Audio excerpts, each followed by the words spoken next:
Assalamualaikum warahmatullahi wabarakatuh. Hari ini kita kembali lagi membahas materi lanjutan ya mengenai pengujian produk. Kemarin kita membahas tentang tujuan, kemudian kekurangan dan kelebihan dari pengujian produk ya. Jadi dalam pengujian produk itu ada pihak-pihak yang berperan ya dalam pengujian produknya, baik itu pemerintahan maupun perusahaannya sendiri atau perusahaan yang terkait ya. Nah, kalau dari segi pemerintahan dalam pengujian produk itu sudah menetapkan hukum ya yang menyatakan kewajiban produsen atau seseorang yang mempunyai usahanya untuk menjelaskan dan menjamin keamanan produknya ya. Seperti kita membuat hak cipta tentang produk kita lah, itu sudah diatur keamanannya. Itu kita bekerja sama dengan pemerintah ya. Kemudian perusahaan, jadi pihak yang terkait itu tentunya perusahaan. Kenapa? Karena perusahaannya yang bakalan menyediakan produknya dan menyediakan layanan yang sesuai dengan standar perusahaan ya. Jadi setiap perusahaan itu mempunyai standar-standar produknya tersendiri ya. Jadi biasanya standarnya ini bersifat fakultatif atau standarnya itu ditentukan oleh perusahaan itu tersebut. Mengenai aturannya, SOP-nya, standar prosedur operasionalnya itu sudah ditentukan perusahaan itu sendiri. Dan standar wajib, jadi standar wajib ini adalah standar yang memang sudah ditentukan oleh pemerintah ya. Dalam dunia usaha itu banyak standar berkaitan dengan jam kerja ya kan, itu standarnya sudah ditentukan pemerintah ya kan. UMR ya kan, berkaitan dengan gaji ya kan. Oke, nah jadi di dunia internasional pengujian produk ini harus dilakukan melalui suatu badan penetapan standar internasional yang dikenal dengan ISO ya. Nah, kemudian kalau di Indonesia sendiri itu badan pengujiannya itu kalau di makanan itu yang sering kita dengar namanya BPOM ya. BPOM dia Badan Pengawas Obat dan Makanan. Kalau produk makanan, kemudian kalau produk yang mengawasnya juga ada lembaga pengujian tekstil ya, juga ada. Kemudian apalagi elektronik juga ada lembaga pengujiannya. Kosmetik juga ada lembaga pengujian produk jasanya ya, seperti Sukavindo ya. Jadi ini lembaga yang dibuat oleh pemerintah ya, perusahaan BUMN ya.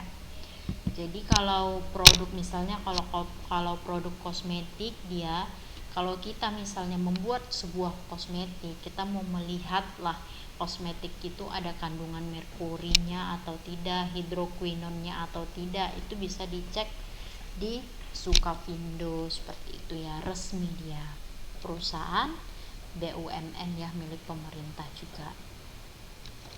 Nah, jadi kalau pengujian produk itu sama dengan analisis produk ya. Jadi kalau kita mau menganalisis produk, ada dulu produknya. Kalau tidak ada produknya, kita tidak akan bisa menganalisis ya.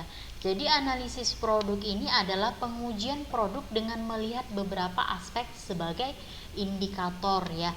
Indikatornya itu banyak. Kandungan, misalnya kalau di makanan ya, itu kita bisa melihat kandungan yang terdapat di makanannya sehat atau tidak, efisien atau tidak, seperti itu. Jadi kalau pengujian produk ini kita menganalisis produknya, kita harus melihat indikator yang harus ada pada produk tersebut ya.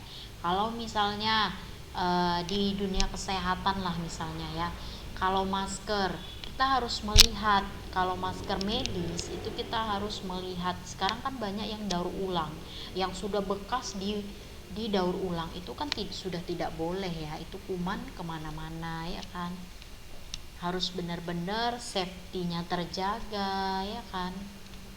Kemudian kalau analisis produk ini, setiap produk itu harus memenuhi indikatornya, baru dikatakan lulus uji. Kalau tidak memenuhi indikatornya berarti tidak lolos uji atau pengujiannya tidak lolos ya. Nah, jadi poin-poin dalam analisis produk ini tentu saja menyesuaikan dengan produk apa yang kita jual ya. Misalnya kalau makanan, kita harus melihat kandungan di dalam makanannya. Misalnya kalau di bidang kosmetik ya, kita harus melihat ada nggak kandungan merkurinya ya kan, ada nggak kandungan hidroquinonnya atau zat-zat yang berbahaya di kosmetik tersebut ya. Kemudian kalau di bidang kesehatan seperti handscoon ya, kita harus melihat bahan handscoon tersebut ya.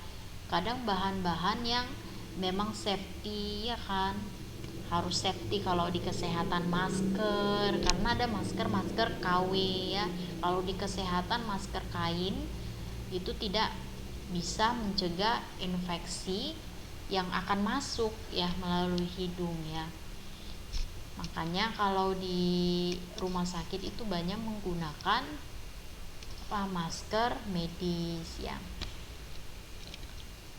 Kemudian apalagi di bidang apalagi, misalnya di bidang otomotif ya kan, kita harus melihat apa, kualitas dari mesinnya ya kan, bagus tidak ya kan, karena itu bisa menentukan barang tersebut berkualitas ya kan.